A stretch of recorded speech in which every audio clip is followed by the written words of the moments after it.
Welcome to KBR news. చివరి 2 సంవత్సరాలు అయితే మాత్రం వారిద్దరూ కూడా చంద్రబాబు నాయుడు గారు, పవన్ కళ్యాణ్ గారు, అలాగే చంద్రబాబు నాయుడు గారి కుమారుడు లోకేష్ నాయుడు గారు వాళ్ళ బూటకపు ఆరోపణలతో విపరీతమైనటువంటి తప్పుడు ప్రచారం చేయడం జరిగింది. మా ప్రభుత్వం మీద విషం చిమ్మినటువంటి ఈ కూటమి నాయకులు చంద్రబాబు నాయుడు గారు, పవన్ కళ్యాణ్ గారు, అలాగే లోకేష్ నాయుడు గారు గడిచిన 10 నెలలుగా వారి ప్రభుత్వం ఏర్పాటు చేసుకున్నటువంటి 10 నెలలుగా అదే మద్యాన్ని గ్రామాలలోని పచ్చ చొక్కా నాయకుల మొదలు ఎమ్మెల్యేలు, మంత్రులు, ప్రభుత్వ అధినేతలు నీతి గాని లజ్జ గాని ఈషన్ మాత్రం లేకుండా మద్యాన్ని పాడికొండలాగా మార్చుకున్నటువంటి పరిస్థితులు ఇవాళ మనందరం చూస్తున్నాం. వైఎస్ఆర్ కాంగ్రెస్ పార్టీ ప్రభుత్వం ఉన్నటువంటి చివరి సంవత్సరంలో మరీ నీచంగా వైఎస్ఆర్ కాంగ్రెస్ పార్టీ ప్రభుత్వమే కల్తీ మద్యాన్ని వినియోగదారులకి అమ్ముతుందని చంద్రబాబు నాయుడు గారు, పవన్ కళ్యాణ్ గారు, లోకేష్ గారు పచ్చ ఛానళ్లు, పచ్చ పత్రికలు పెద్ద ఎత్తున తప్పుడు ప్రచారం చేసిన సంగతి మనందరం కూడా ఇంకా మర్చిపోలేదు. మరి నిజంగానే వారు చెప్పిన మాటలు లేదా వారు చేసినటువంటి విషపు ప్రచారమే నిజమైతే వైఎస్ఆర్ కాంగ్రెస్ పార్టీ ప్రభుత్వం దిగిపోయేప్పటికి జూన్ మాసానికి అంటే అప్పటికే అంటే చంద్రబాబు నాయుడు గారు, పవన్ కళ్యాణ్ గారు అధికారం అంటే పొంది అధికారాన్ని చేజిక్కించుకున్న తర్వాత అప్పటికే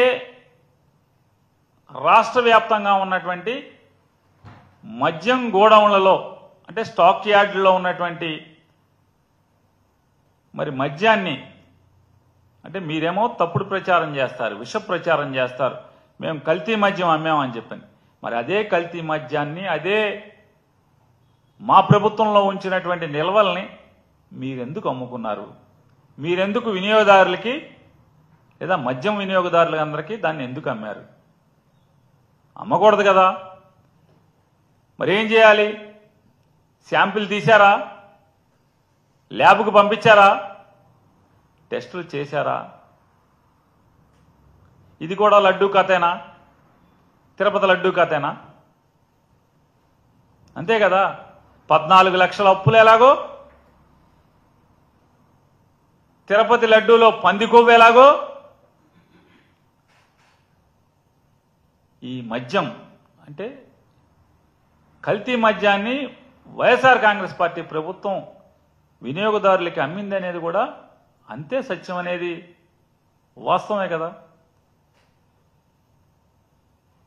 మీరేదైతే బూటకపు మాటలు, తప్పుడు ప్రచారం అధికారం లేనప్పుడు చేశారు, అధికారం పొందిన తర్వాత కూడా పలు విషయాల్లో చేస్తున్నారు, ప్రజలు గమనిస్తున్నారు కదా. మరి నిజంగానే ఆ మద్యం గనక తప్పుడు మద్యం అయితే మీరు దీన్ని ఎలా అమ్మారు? అమ్మిన వాళ్ళందరూ, తాగిన వాళ్ళందరూ బాగానే ఉన్నారు కదా. ఆ రోజు జగన్మోహన్ రెడ్డి గారి ప్రభుత్వంలో స్టాక్ యార్డులోకి వచ్చినటువంటి లేదా నిల్వ ఉంచినటువంటి మద్యాన్ని మీరు వచ్చాక కూడా అమ్మారు కదా. పరీక్షలు చేయించరు, చేయించాలి కదా. మీరు నిజాయితీ పరులైతే, మీరు నిజం మాట్లాడుంటే కనుక చంద్రబాబు నాయుడు గారు, పవన్ కళ్యాణ్ గారు మీరు ప్రమాణ స్వీకారం కంటే కూడా చేయక ముందే 4వ తారీఖు గెలిచారు. ప్రమాణం వెంటనే చేయలేదు మీరు, ఒక 8 రోజులో 9 రోజులో కక్షలు, కార్పణ్యాలు, దాడులు, హింసలు ఈ రాష్ట్రంలో ఒడిగట్టడం కోసం ప్రమాణ స్వీకారం చేయకుండా అధికారం అనేది అధికారుల మీద నడుస్తుంది అని చెప్పటం కోసం దాని మాటున ఇళ్లు తగలబెట్టారు, ఆస్తులు ధ్వంసం చేశారు, పంటలు నాశనం చేశారు, దాడులు చేశారు, హత్యాయత్నాలు చేశారు, అనేక సిఐడి విచారణలు ఆదేశించారు. మరి దీని మీద ఎందుకు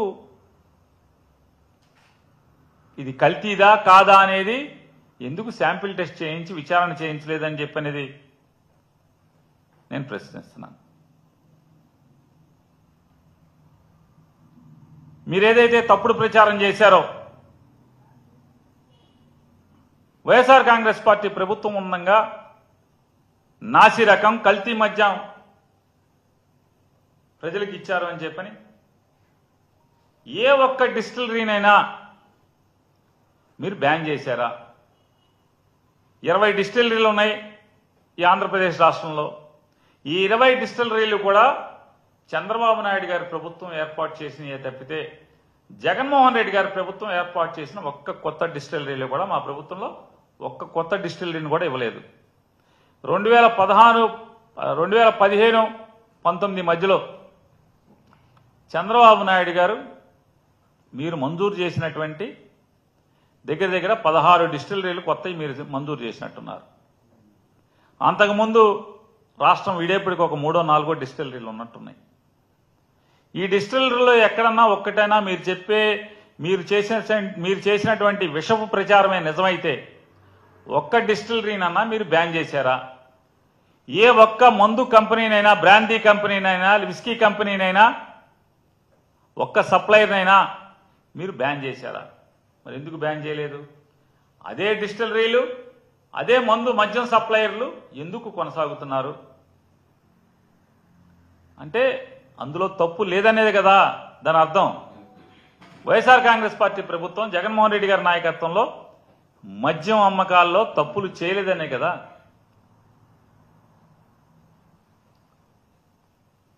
ఆంధ్రప్రదేశ్ రాష్ట్రంలో కూటమి ప్రభుత్వం వచ్చిన తర్వాత ఎన్నో ఏళ్లుగా, ఎన్నో సంవత్సరాలుగా ఈ లిక్కర్ కంపెనీలకు ఉన్నటువంటి డిస్ట్రిబ్యూటర్లు, మరీ ప్రత్యేకించి ఇవాళ 9 మాసాలుగా అత్యధిక అమ్మకాలు జరుపుతున్నటువంటి లిక్కర్ బ్రాండ్లన్నిటికీ కూడా డిస్ట్రిబ్యూటర్లు ఎందుకు మారారు?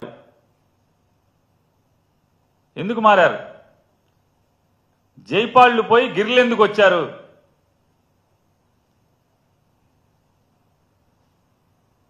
ఎలా వచ్చారు? ఎందుకు వచ్చారు? ఇక లోగుట్టు ఎర్రబుక్కు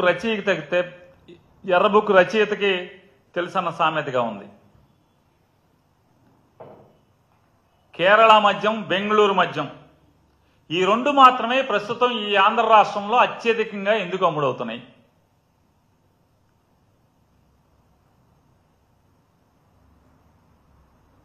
రెడ్ బుక్లోనే ఉంటుంది, ఇంకెందులో ఉండదు.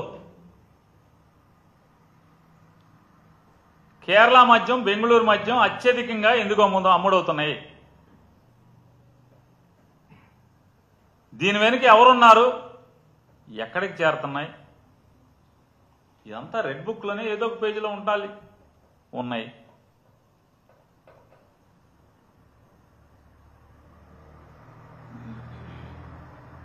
ఈ కషాయ కూటమి ప్రభుత్వం వచ్చి 10 నెలలైన ఈ స్థితిలో ఎండలు మండుతున్నాయి.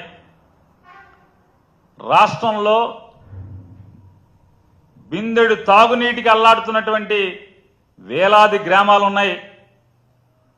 కానీ ప్రతి ఊరిలో, ప్రతి పేటలో, ప్రతి సందులో, గొంతులో మద్యానికి మాత్రం కొదవలేని పరిస్థితి వాళ్ళ ఆంధ్రప్రదేశ్ రాష్ట్రంలో ఉంది. మంచినీళ్ళకి దిక్కులేదేమో కానీ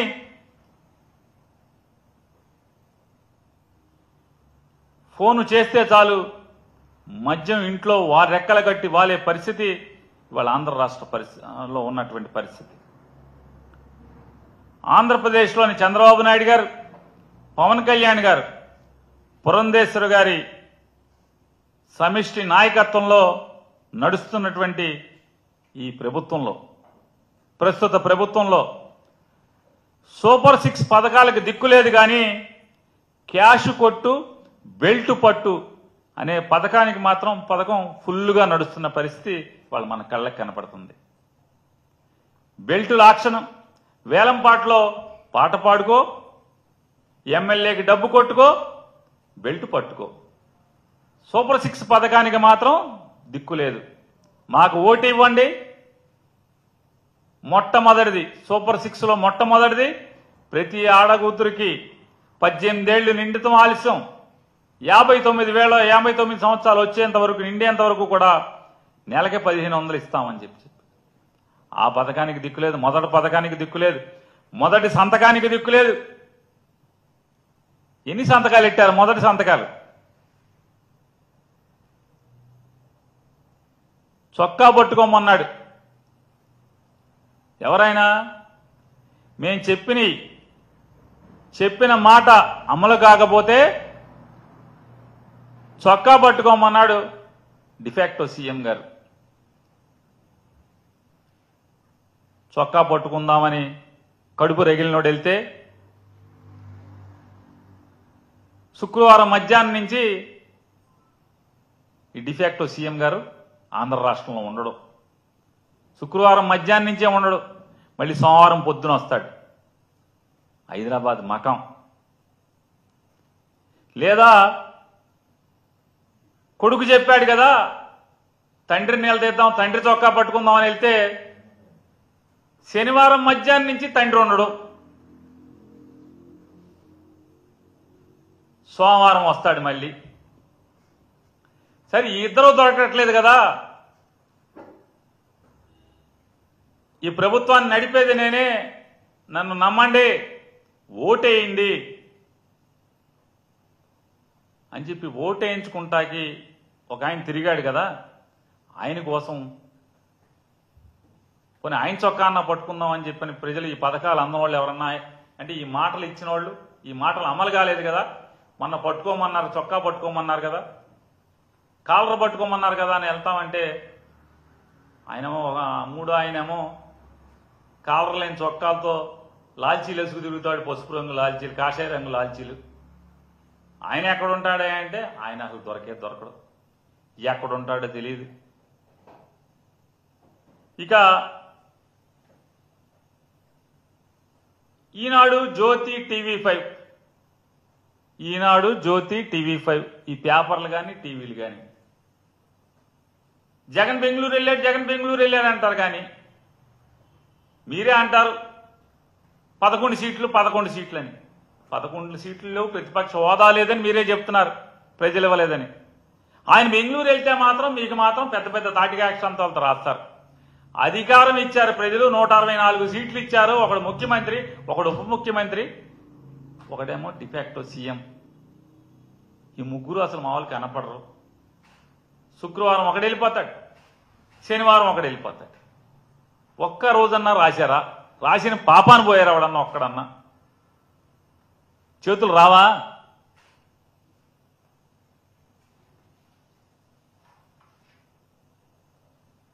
సాక్షాత్తు ఆంధ్రప్రదేశ్ రాష్ట్ర ముఖ్యమంత్రి అసలు ఆయన మాటలు మాత్రం కోటలు దాడతాయి. బెల్ట్ ఉంటే తోలు తీస్తానంటాడు, తాట తీస్తానంటాడు, షాపు సీలైంది అంటాడు చంద్రబాబు నాయుడు గారు. ఆయన నియోజకవర్గం కుప్పంలో కానీ లేదా ఇంకొక ఆయన ఉన్నారు, రకరకాల అసలు మామూలుగా అపరిచితుడు అనాలా లేదా దశావతారం అనాలా అర్థం కాదు మనకి. అన్ని గెటప్లు ఆయనే. కాసేపు మనకు అపరిచితుల్లా కనబడతాడు పవన్ కళ్యాణ్ గారు, కాసేపు దశావతారాలు, అన్ని పాత్రలు ఆయనే. కాసేపు హోమ్ మినిస్టర్ని పీకేస్తానంటాడు. నిన్న మొన్న చెప్తున్నాడు అధికారులు ఇక ఉపేక్షించను, తోలు తీస్తా తాట తీస్తా అంటాడు. ఊళ్ళో మాత్రం ఉండడు, క్యాబినెట్ మీటింగ్లకు రాడు, సమీక్షలకు రాడు, ప్రభుత్వాన్ని నడపటాకు ఉండడు.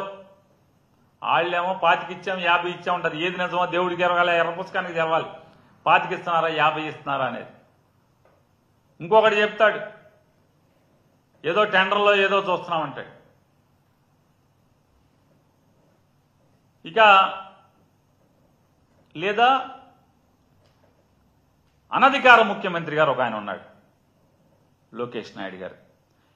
అసలు రాష్ట్రంలో ఉన్న 164 నియోజకవర్గాలు లేదా 175 నియోజకవర్గాల సంగతి దేవుడి వరకు పక్కన పెట్టండి. వీళ్ళ 3 నియోజకవర్గాల్లో కుప్పం, పిఠాపురం, మంగళగిరి, ఈ 3 నియోజకవర్గాల్లో బెల్ట్ షాపుల్లో బ్రాందీ ఏరులై విచ్చలవిడిగా బహిరంగంగా బడ్డీ కొట్లలో ఫ్రిడ్జుల్లో పెట్టి అమ్ముతున్న పరిస్థితి మనకు కళ్ళకు కట్టినట్టు ప్రజలకు కనపడుతుంది. కళ్ళకు కట్టినట్టు ప్రతి బడ్డీ కొట్లో ఫ్రిడ్జ్లో